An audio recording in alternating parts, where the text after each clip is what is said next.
इस देश की भी शान है।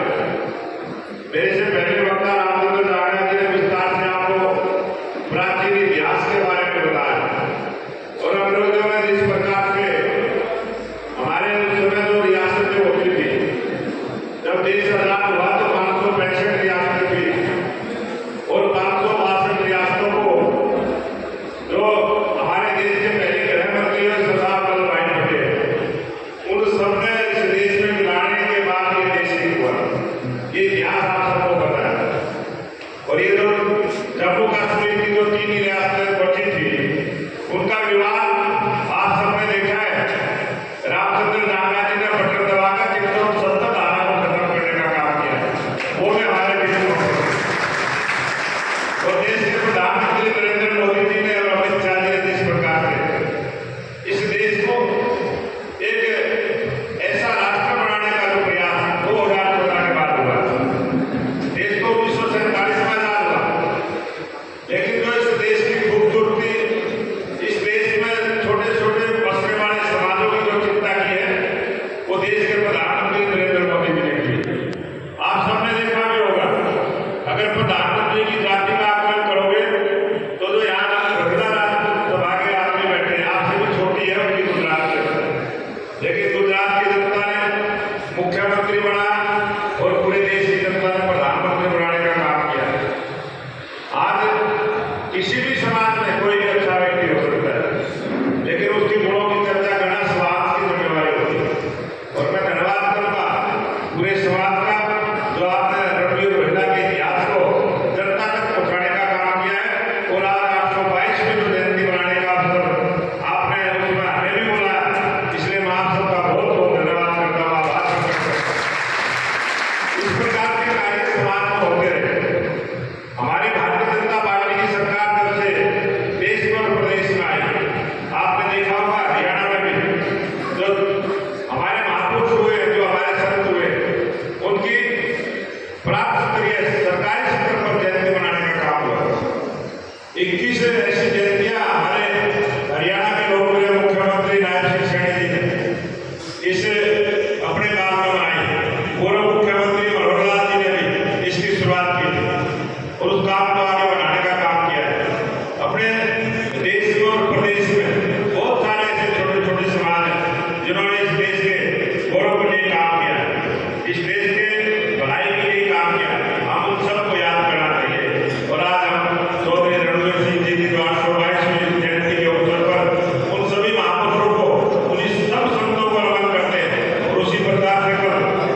सरकार